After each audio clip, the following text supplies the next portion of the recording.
You walk into a room and forget why you're there. You're in the middle of a sentence, a story you know well, and the next word just evaporates. You grasp for it, that feeling of it being right on the tip of your tongue, but it's gone. And for a second, a cold fear washes over you. Am I losing my mind? Is this what early dementia feels like? I need you to listen to me. I have been a doctor for over 30 years, and I am here to tell you, you are not crazy. You are not failing. That is not a normal part of just getting older. It is a specific, measurable, physiological event happening in your brain, and you were never told the truth about what was happening to you. The silence on this is so profound, it amounts to a form of medical gaslighting. Let me put this in perspective for you. During the menopausal transition, the amount of estradiol that powers your brain's energy metabolism drops by 95%. It doesn't just dip, it falls off a cliff. Yet, here is the clinical reality. 75% of women who seek help for symptoms like this are left untreated. They are told it's stress or anxiety, or that they just have too much on their plate. You are experiencing a seismic shift in your hormonal hardware, but you've been handed a psychological software manual. This isn't a feeling, it's a fuel crisis. And what I'm going to explain to you is why that fuel crisis is happening, how it directly creates the brain fog you're experiencing, and why understanding this mechanism is the one thing that will finally make your own experience make sense. This silence we're living in, it isn't accidental. It was built. It started, honestly, with a single event back in 2002. You might have heard of it, the Women's Health Initiative study.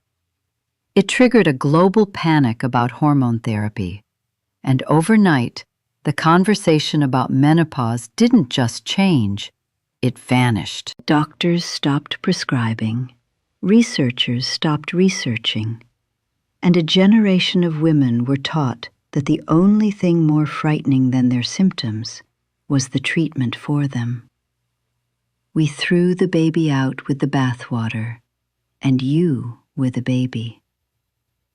The fear from that study echoed down through the decades and became a kind of institutional policy of avoidance. A whole generation of doctors was trained in that fear, and they passed that silence on to you. And it wasn't just the doctors, it was our mothers. Think about it. Your mother, your grandmother, they went through this alone, in the dark. They felt the confusion, the memory lapses, the sense of unraveling, and they believed it was a private, personal failing, a shameful secret. So they never spoke of it. And because they never spoke, you arrived at this moment in your life completely unprepared for what was coming. This was compounded by a medical education system that, to this day, is failing women profoundly. Look, the average medical school curriculum dedicates less than a few hours to the entire topic of menopause. We train doctors for years to understand the heart, the lungs, the kidneys, but the single most dramatic hormonal transition in a woman's life? It's a footnote. You were sent to experts who were never made experts in you. So you walk into a doctor's office, and the person across from you, the one you trust to have the answers, is working from an empty playbook. They see your fatigue, your anxiety, your brain fog, and they reach for the only tools they were given: a prescription for an antidepressant, a suggestion to reduce stress, or maybe just a kind, dismissive pat on the hand. I have seen this in my office every week for 30 years. And what I need you to understand is that your experience is not just a collection of unfortunate symptoms. It is a predictable, clinically observable pattern. And that pattern has a source. It all comes back to a specific energy crisis happening in your brain. A crisis that was set in motion years ago. And a little later, I'm going to explain exactly how that crisis works, right down to the cellular level. So let's talk about who benefits from your confusion.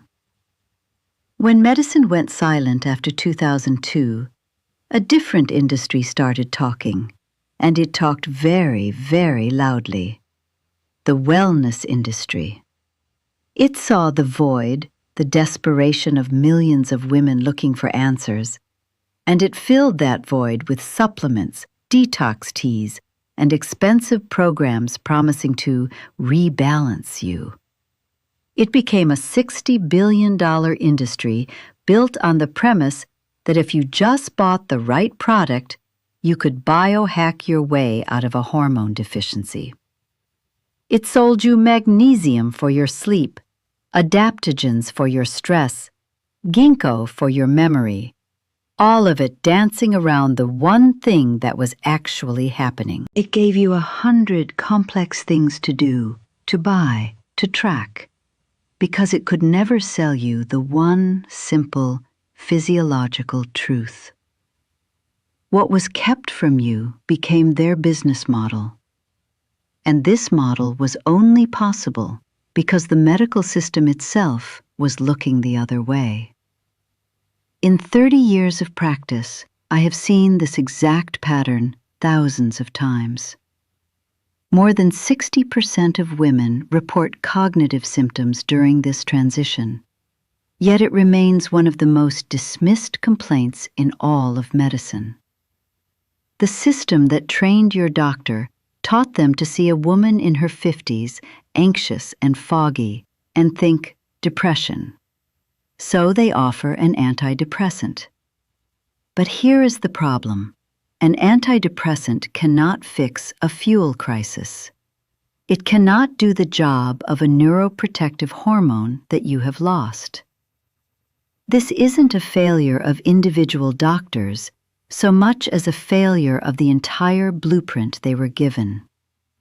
And now, I need to show you that blueprint. Let me explain what is actually happening in your body, right down to the brain chemicals that build your thoughts. So, let's talk about your brain. I want you to imagine it's the most complex, energy-hungry organ in your body, because it is. And for decades, its primary, preferred fuel source was driven by estrogen. Your brain is covered in receptors for it. Estrogen isn't just for your uterus, it's for your neurons. When we say that, people nod, but they don't grasp the scale. We've identified estrogen receptors in over 400 different tissues in your body, with the brain being one of the most significant. Its loss doesn't just change your mood, it changes the entire operating system. It triggers a fuel shortage. But this is the part nobody explains. That fuel shortage creates a state of low-grade, chronic stress inside your cells. And your body only has one tool to deal with chronic stress, a hormone called cortisol. And that's the next piece of this puzzle we need to put on the table. In 30 years of practice, I have seen this exact pattern thousands of times. The anxiety, the feeling of being wired and tired, the weight gain around the middle that won't budge no matter how little you eat or how much you exercise. That's not a willpower problem, that's cortisol. It's your body screaming for a fuel it no longer has. And I'll be honest with you, I went through this myself. I was 52, I was a doctor who should have known, and I remember standing in my own bathroom one morning, looking in the mirror, and the woman looking back felt like a stranger. It was this pervasive feeling of internal static, a constant hum of anxiety I couldn't place. I didn't recognize myself. That feeling, that hum, that's what happens when your hormonal signal for calm, progesterone, disappears, and your stress signal, cortisol, takes over. And there's another hormone we lose, one that governs drive and clarity that we almost never even test for in women. So now you have a brain that's starved for its main fuel, and you have a body that's flooded with stress hormones. That combination is what directly impacts your brain chemistry. Estrogen is essential for manufacturing the key neurotransmitters that run your mind. It helps produce serotonin, which regulates mood. It supports dopamine, which controls focus and motivation. It's critical for acetylcholine, which is the key to memory formation and retrieval. So when you're standing in the kitchen and you can't find a word, it's not because you're getting old. It's because the raw ingredient needed to make the chemical that fetches that word is running low. It's a supply chain crisis in your head. Do you see? It's a cascade. The hormonal drop creates a fuel crisis, which triggers a stress response, which disrupts your brain chemistry. It all fits together. And when we lay out the full clinical picture, you will finally understand why this was never, ever your fault. Let me explain what is actually happening in your body. When your estrogen leaves, your brain's ability to use its main fuel, glucose, is immediately impaired. Think about that. PET scans, images of the brain working in real time, show that glucose metabolism in a woman's brain can drop by as much as 25% during the menopausal transition. This isn't a small tweak, it's a brownout. It is the physiological reason why you feel like your processing speed has slowed down, why your memory feels like it's buffering. You have been trying to run a high-performance engine on 3/4 of the fuel it was designed for, all while being told the problem is your attitude or your to-do list. That is not aging. That is a hormone shift nobody explained to you. And it's not just the fuel, it's the rest. Progesterone, the hormone that felt like a warm blanket at the end of the day, is also gone. Progesterone is what deepens your sleep, what keeps you from waking up a dozen times a night. Its loss is why so many women in their 50s suddenly feel like they haven't had a truly restorative night's sleep in years. Without it, your sleep architecture fragments. Studies show that wakefulness after sleep onset can increase by over 40% in this window. So you're not just tired, you are neurologically unrested. That relentless fatigue you feel isn't laziness.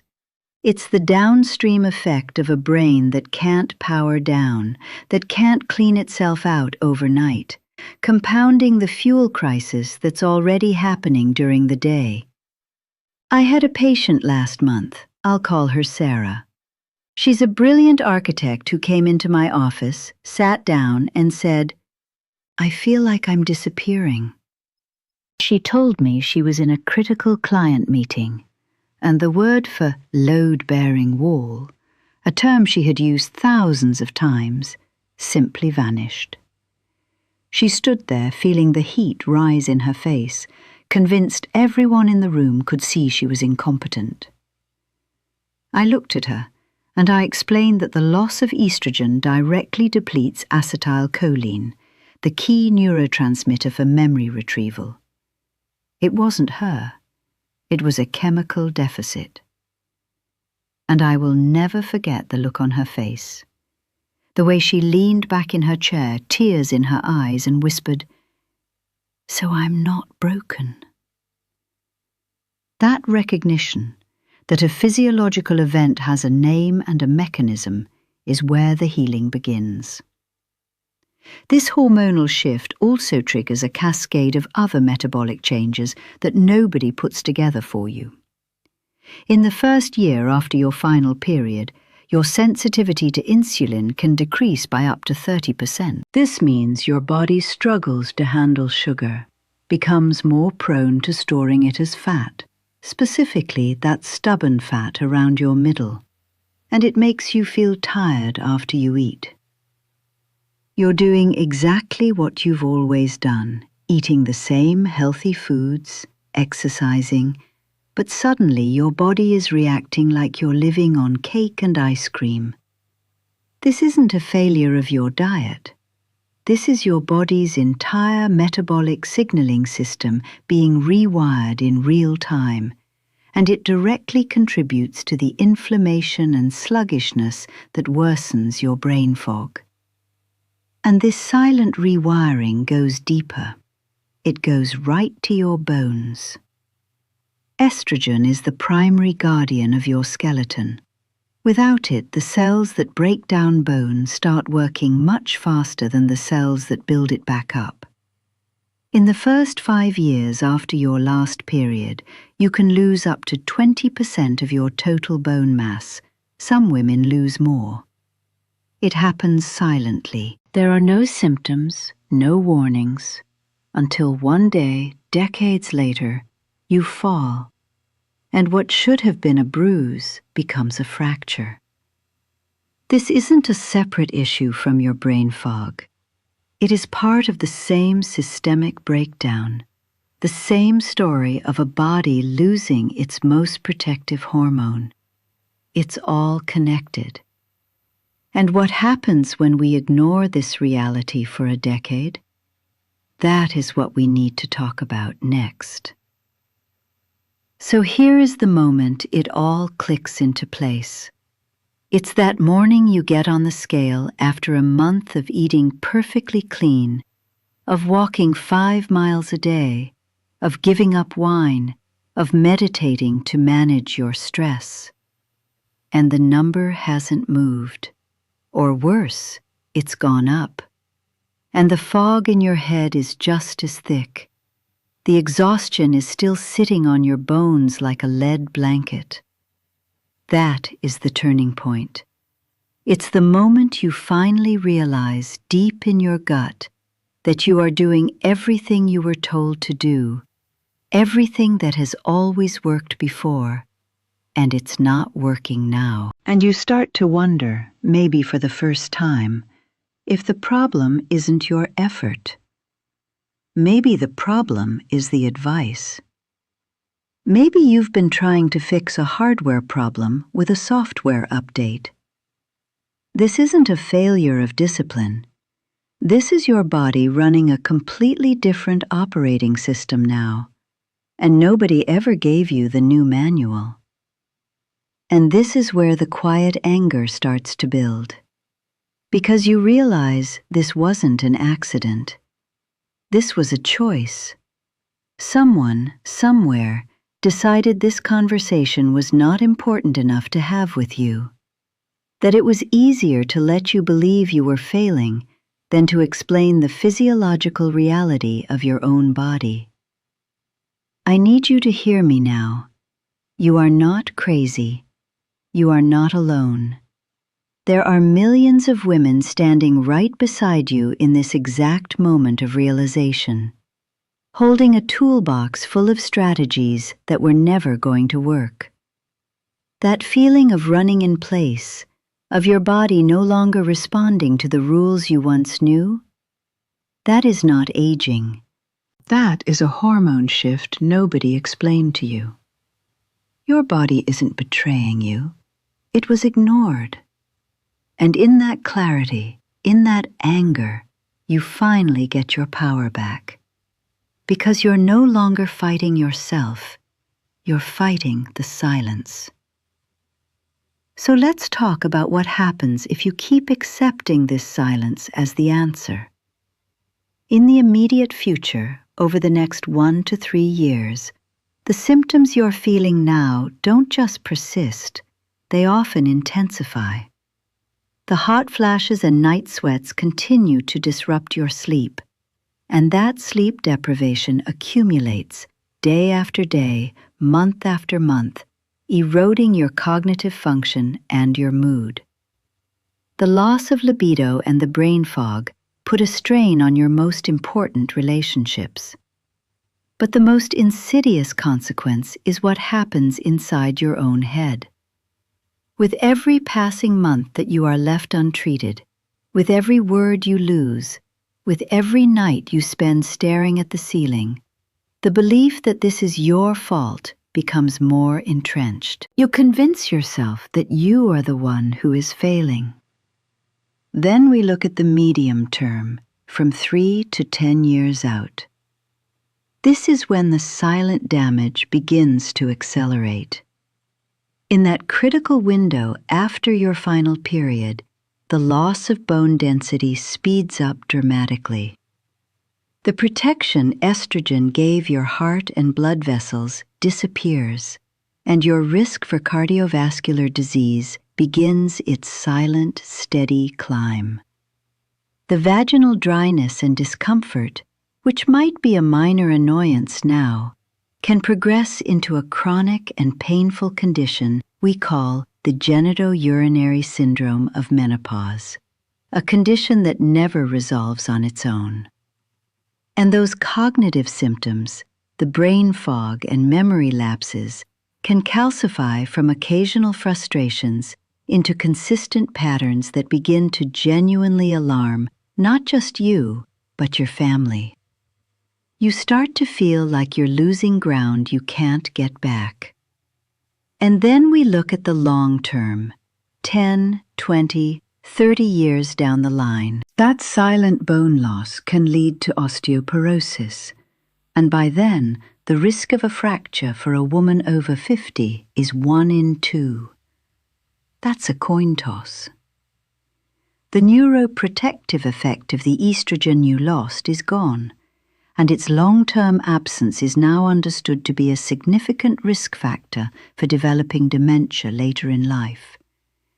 And cardiovascular disease, which estrogen helped hold at bay for decades, becomes the single leading killer of women. This isn't about scaring you. This is about mourning the years of quality of life, the clarity of mind, the physical strength that is lost when we spend decades suffering inside a silence that was always, always optional. Psychologically, the consequences are happening right now. Clinical studies show that over 70% of women report anxiety during this transition. We see the rates of depression nearly double in perimenopause, and underneath it all is that deep, isolating shame that comes from believing this is a personal problem, a private failure you're supposed to endure quietly. You look at your friends, your colleagues, and you think you're the only one who feels like she's unraveling, because nobody is talking about it. The silence convinces you that you are alone. I want you to tell me in the comments below, which of the consequences we just discussed is the one you are most worried about right now? I read every one, and your stories matter. This is not personal failure. This is inherited silence with measurable physical cost. So the way forward is not about finding another supplement, another life hack, another wellness influencer promising to fix you. It's a shift in the entire foundation of how you see your own body. This is not about a new protocol to follow, a better supplement to buy, or a stricter diet to endure. This is about learning a new language, the language of your own physiology after 50. The goal is to stop blaming yourself and to start a different kind of conversation, first with yourself and then with a doctor who is trained to listen.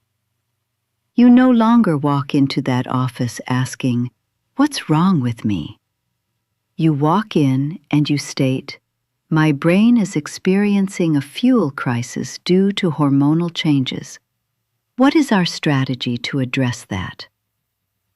You stop accepting dismissal and you start demanding a clinically informed discussion about your own body. This is hard. I know it is. The anger, the grief for the years you spent thinking this was your fault. It's a lot to hold.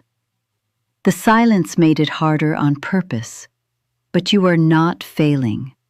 You were never told the truth about what was happening to you, and now you can't unsee it.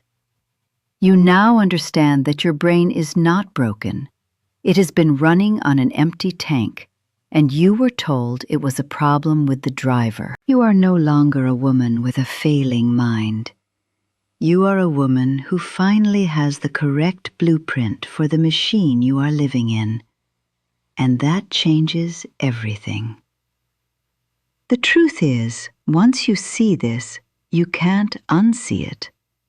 The understanding that your struggle was never a personal failure, but a physiological event that was ignored by the world around you, that changes things. It gives you a solid place to stand, but it also leaves you with a profound question, one that I want you to sit with. Now that you know your brain is not broken, what are you going to do with that truth tomorrow? Share your story below. I read every one, and I want to know what you needed to hear today that finally made you feel seen. The silence has cost us enough. The silence ends in this room. Understanding why this was happening is the foundation. It's everything. But it's not the end of the conversation. In our next one, we're going to talk about the road forward. We'll move from the why to the what. What the clinical evidence actually says about protecting your brain after 50, and how to begin the conversation with a doctor who will finally be your partner, not a gatekeeper. This is where the work begins. Take care of yourself. I will see you in the next one.